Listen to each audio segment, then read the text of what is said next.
Air Tractor 802. And fun fact of the day, this airplane is the largest single-engine airplane currently in production in the world. It's a big one. It's a big one. Payload capacity is 8,500 pounds. Gross weight 16,500 pounds. It'll do 200 miles an hour if you want it to. It's got 1,350 shaft horsepower, pulls 4,000 foot-pounds of torque on the gearbox. So anyway, about to get rolling. I thought this would be some good stuff to record because these fields I'm about to fly have a lot of power lines and fun stuff like that. So we'll roll out of here. Got some kids over there checking the plane out today.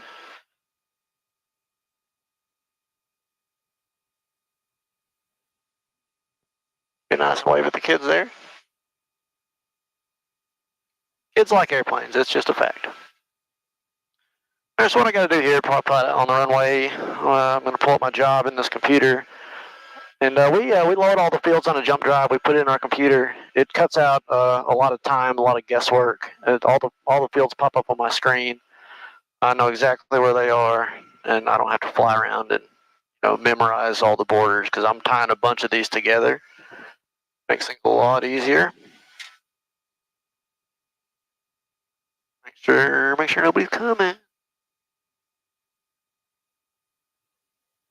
So my load today is about the same as 750 gallons. I didn't do the weight. I normally don't do a weight and balance or anything like that in the plane. I can calculate it while we're taxiing out here.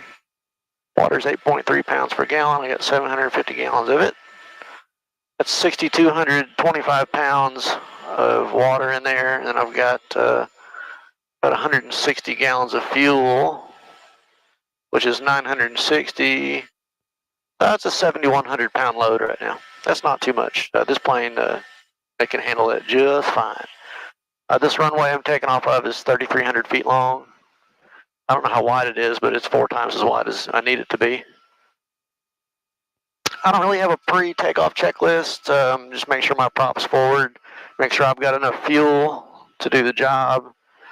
Make sure my spray pump is turned on because it recirculates the chemical and mixes everything up while I'm flying to the field. I'm going to put my flaps down 2/3. If it looks like I'm not going to get off the ground before the end of the runway, I'll go ahead and grab that last third of flaps, but I don't really need it. Turn it around here. Put my tail wheel lock on. Locks my tail wheel straight. I'm going to start rolling. I'm going to push the power up real slow until the prop hits its RPM limit, because if you push it up too fast, it'll bounce off the governor, and it's not good for it. So when I get to my RPM limit, which is right here, 1,700, I'll start giving her the beans. And still push it up slow. This is not like a piston engine. You can easily over-torque this gearbox with this motor, so you got to be careful. I'm going to put it about 3,800 out of my 4,000 pounds. It'll creep up a little bit as I pick up some speed, so I'll pull her off the ground. We got a pretty light load. I'm going to go ahead and take a notch of the flaps out, so now I'm down to 1/3 flaps. I've got my rudder trim all the way over to the right, because this big engine, that prop's pretty far out there from the center of gravity, so you need a good amount of right rudder. And so I'm just going to cheat with my trim wheel down here. It makes my life a little bit easier. There's a bald eagle right there. Hey, don't hit those. National treasure. Alrighty, so I'm going to pull my power back a little bit to 3,400 foot-pounds. I do that before I pull my prop back because your torque will increase as the prop slows down. I'm going to pull the prop back to about 1,550. My torque went from 3,400 to 3,540. So 1,570 on the prop. I'll keep it there. The top of the green arc is 1,600 for the prop, and I like my prop to spin as fast as possible because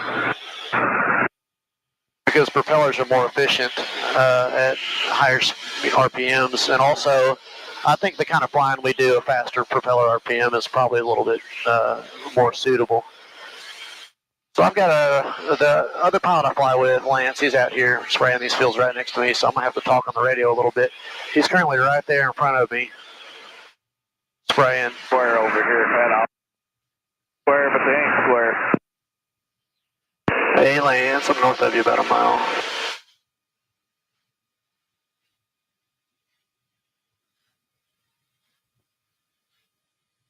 There he is right there.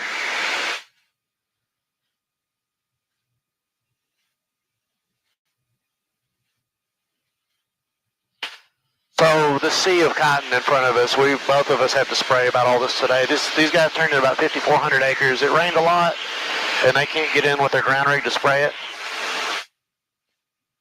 So we're going to get to spray it.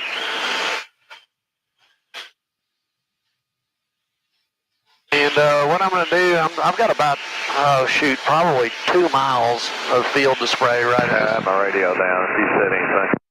I just told you I was coming in from the north. I'm going to spray this block right south of you. Okay. So, I thought I had a real big run, and it was this one that butts up to their shop, so I can't include it. Yeah, it always works out that way. So, this... And the giant tree line. I swear every time I talk, he's going to say something now. All right, so this road starts right here. I'm going to just fly down these and check them out. I'm also going to watch his spray to find out kind of where the wind's blowing. I'm pretty sure it's blowing out of the north today, which means I'm going to start these fields on the south so the spray blows away from my passes. There he is right there. I don't know if you can see it or not. Let's see here. So all this field underneath me I've been flying over since I turned around is what I'm spraying. There's the power line I've got to work around. I'll be able to fly under it in some spots, and then some spots I'm going to have to go over the top. I'll make that decision when I get down on the deck and have a good look at it. It really depends on the height of the crop, depends on how hot it is outside, depends on the load on the power lines. You know, if it's hot outside, everybody's using their air conditioners or whatever, the power lines will be a little bit more saggy in the middles between the poles. And when they're saggier, they are lower to the crop. And it's not good to fly under them all the time. All right. So I'm going to start on the south end of all these fields here. Make sure my spray system's on.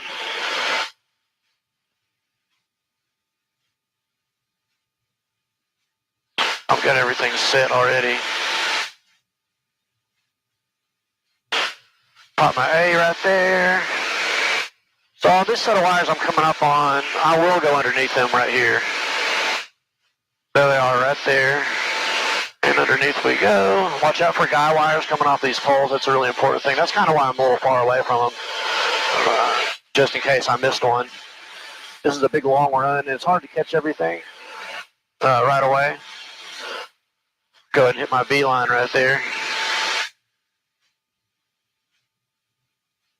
So come up on the end and shut off. All right, now I'm going to fly to the north end of the field and set my C. I'm going to double check something real quick here. 209 acre loads, 750 divided by 209 acres is 3.5. Make sure I'm set up right. 3.5, perfect. I didn't even need to look at that. There we go. Sometimes I'll do that and I'll forget. It's always good to double check. So there's Lance right there. He's going to be in the fields north. He's not going to leave that area, generally speaking. It is good to pay attention. We fly together a lot, and we're pretty darn used to it.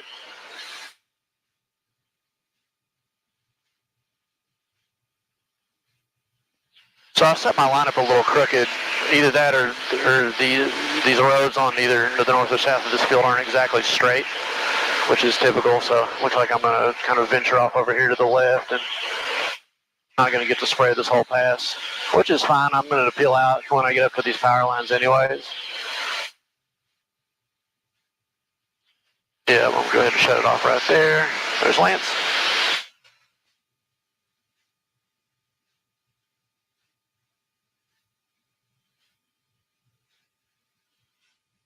Watching out for other planes is important. There's been a couple mid-air collisions close to here in the last 10 years, and that's never a good thing. So So I'm spraying cotton right now. We're putting out bug killer and a growth stunter, which keeps the cotton short and makes it easier to harvest. The bugs are really bad right now, and when it rains like this, you know, they can't get the ground rigs in here to spray by ground, so we're kind of a 911 service in this instance. Okay, that wire's low enough. I'll be able to go under it here in the middle. These poles are real close together, and that pole to my left is also really tall, which makes it a little bit easier. All the old guys tell you the rule of thumb is if you can see the horizon under the wire, the airplane will fit. I do believe that's true. However, I don't test that too much. Like I need to have a pretty darn good side picture before I go under a power line. And usually it needs to be a power line that I've either gone under before or I've seen somebody go under before in the same airplane. When I first got in the 802, it's a pretty big one. The tail sticks up there pretty tall in the back. I was nervous about going under wires, and so I pretty much wouldn't go under a wire unless I saw another 802 go under the same wire before. And now I've got a bit more confidence, and I've been under most of these wires, and I kind of know which ones are going to be tight, which ones are not. A big factor is what crop is underneath it. If there's corn underneath it, well, corn is like 9 feet tall, so you might be able to go under it in the beginning of the season, and then at the end of the season, it's not happening. And the power line, you do not want to hit one. I've hit 3 power lines in my career. None of them were these big ones. You don't generally hit these big ones and you get to tell people about it. I've hit the little bitty telephone ones. Mainly just basically forgetting they were there. Okay, and I've got a pole right in front of me, so I'm going to have to kind of hop over this one. So we're going to pull up, shut the spray off, come over the other side, spray back on. I've also got to kind of hop over these trees right here, too.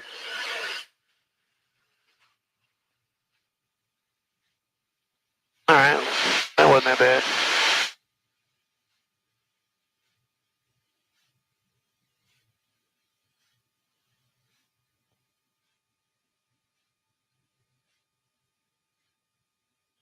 These big long runs make for some easy spray, and you don't want to get too distracted, though, and forget about things like the power lines and whatnot. And so I will have to go back where I'm hopping over the wire. I'll have to go back and touch that up here at the end of this job. Trees right there. But the wires aren't terrible. You know, in a lot of instances, it's safer to go underneath them than it is to go over the top of them. Because there are 2 really tight wires that run across the very tip top. And you probably can't see them on the camera.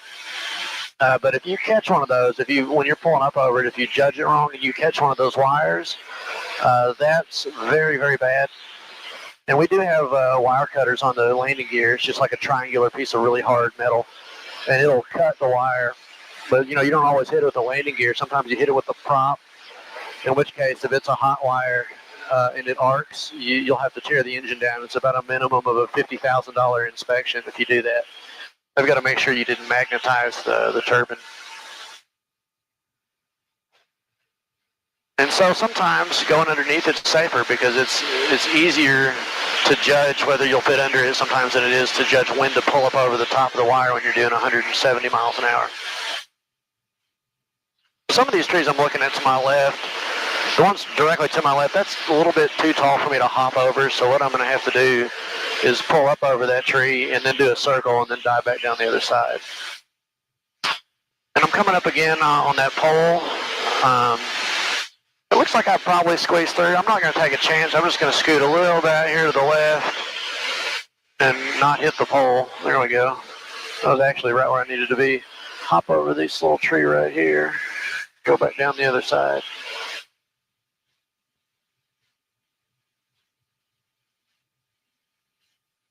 And I do have wires at the end too that I need to pay attention to. I feel like I had a whole bunch of stuff to say before I pressed that record button, and now I'm drawing a bunch of blanks. Also, I do need to concentrate a little bit more with all this stuff going on. That's Interstate 55 right down there. And people pull over all the time and watch and take pictures. And usually it's when I'm spraying, and then they always park downwind or something like that, and I got to stop. This is some good looking cotton. These guys grow a lot of cotton. They're pretty good at it. Under this wire one more time. My next pass is going to be right in the middle of that pole, so I'm going to have to hop it on the next pass. And hopping stuff, it's not really like a pull and a push. It's kind of more like a big long wave. These are tall. I'm going to shut the spray off for these. You know, and you will pull just a little bit of negative G when you're hopping over stuff like this. I don't like it.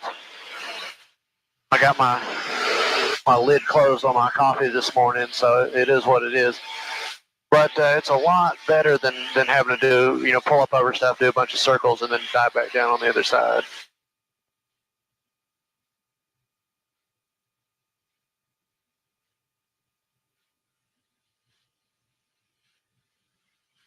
One thing we do that's not normal is I use my flaps in the turn to pull the nose around. If you'll notice, like, you know, I'm making these 180-degree turns. I'm not really pulling back on the stick too much, and it's because I'm using the flaps to pull the nose around. And it makes turning around a lot easier. I'm coming up on this wire here. This one's going to be a little bit tight, so I'm not going to go under it on the next pass. I will go under it on this pass. I'm not going to go under it on the next pass where it droops so just a little bit lower, although the plane would probably fit. I'm not going to figure out that it won't the hard way, I can tell you that. So we'll hop over that one for the next one or two passes. I'm going to pop some smoke right here just to make sure that my spray is not drifting out on that road. So when I turn around, I'll look at the smoke. So right now, I'm putting my flaps in. There's 2/3, about right there. And I just leave them there, kind of let the plane mull itself around the corner here. And now I'll start taking them out. And I take them all the way out, you know, as fast as they'll come out. And now they're all the way out now. If I'd put just a scotch of up trim with my trim wheel on the elevator, I could take my hand off the stick and it would just fly around the corner. I do have just a slight amount of back pressure on the stick, but it's not much at all. Okay, so this pass, got to hop over that wire.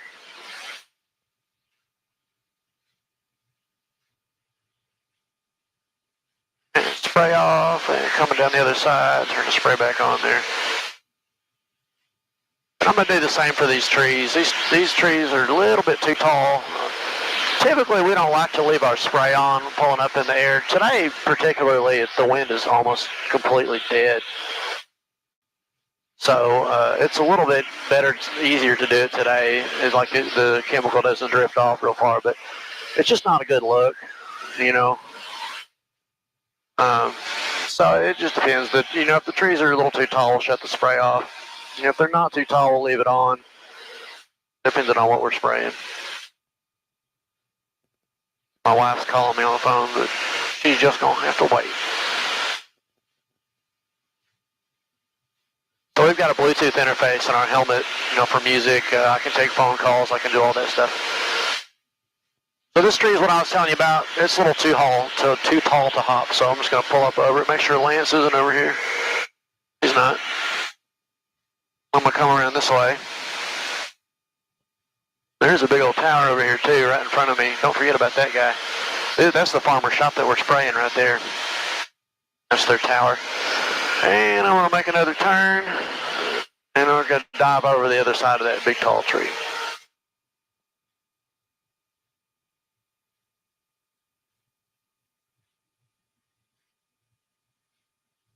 There we are.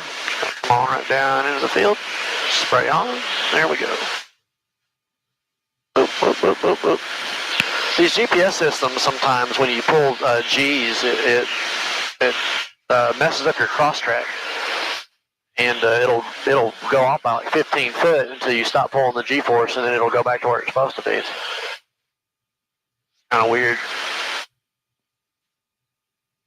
So I'm going to probably hop over that wire on the next pass for sure, maybe a pass after that. I'll just have to get down and judge it when I'm down in the field and see what it looks like. If it looks good, I'll go over it. I mean, if it looks good, I'll go under it. If it doesn't look good, I'll go over it.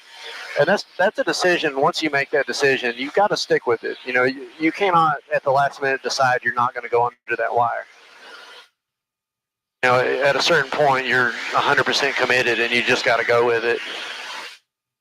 That's another thing the laser altimeter is really good for, because I can get my wheels down to a foot off that crop if I need to, if I think it's going to be pretty tight. That's not something I do very often. I've been doing this long enough to be able to make the decision early enough. It's like this one. This passes right next to the pole where the wire is at its tallest. I'm going to go under the wire again. I know I'm far enough away from the pole to not hit it with my wingtip, which is something else you've got to be careful about. When I was doing the ground stuff before I started flying, one of the pilots hit a pole with his wingtip. It just knocked the strobe light off. And so I got a screwdriver out there and started to take the strobe light off. And he hadn't turned the strobes off, and shocked the crap out of me. It was a big surprise. I do knock a few strobe lights off probably a couple times a year, usually on trees. Like just a branch will knock a strobe light off. You know, I don't hit the trunks. If you hit a tree trunk, like you've broken more than a strobe light generally.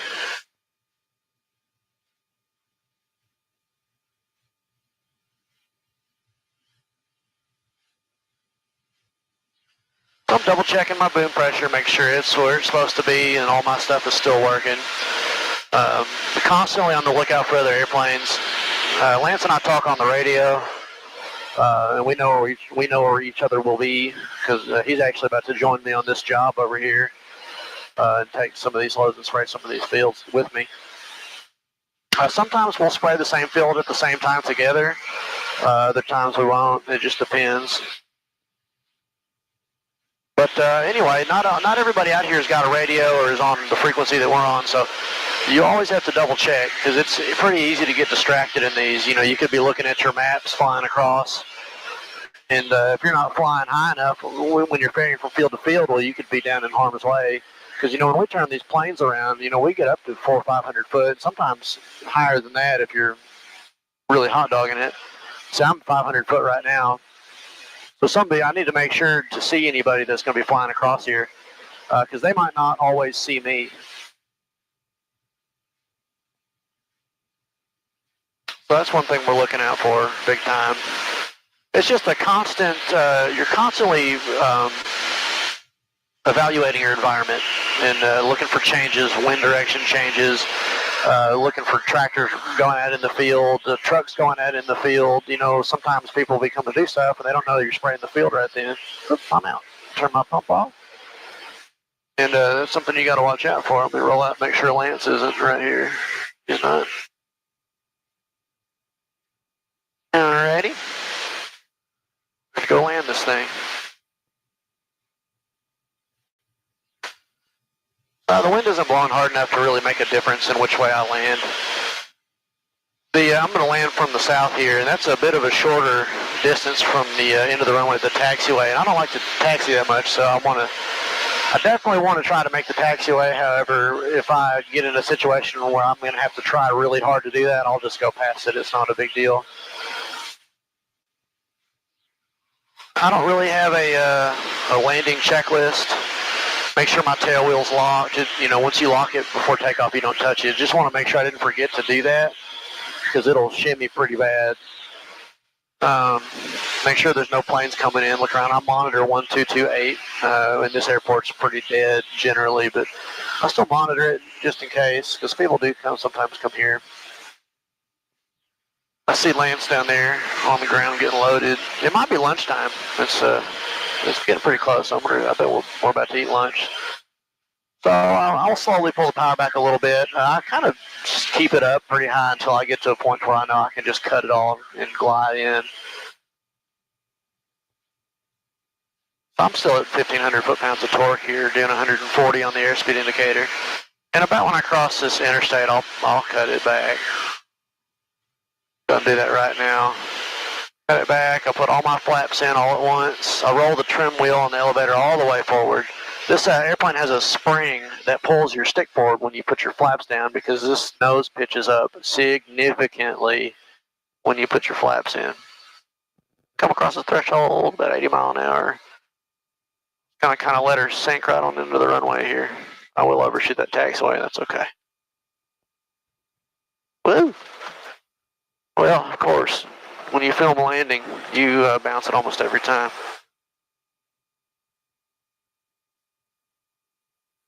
I swear I grease it on most of the time.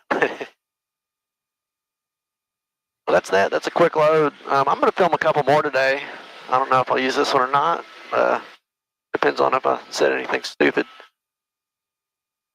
We'll keep on rolling. I believe lunch is here, so I'm going to turn this camera off. I'm going to get out and eat some lunch real quick. It's about the only break we get all day. We'll stay in these planes for 14 hours.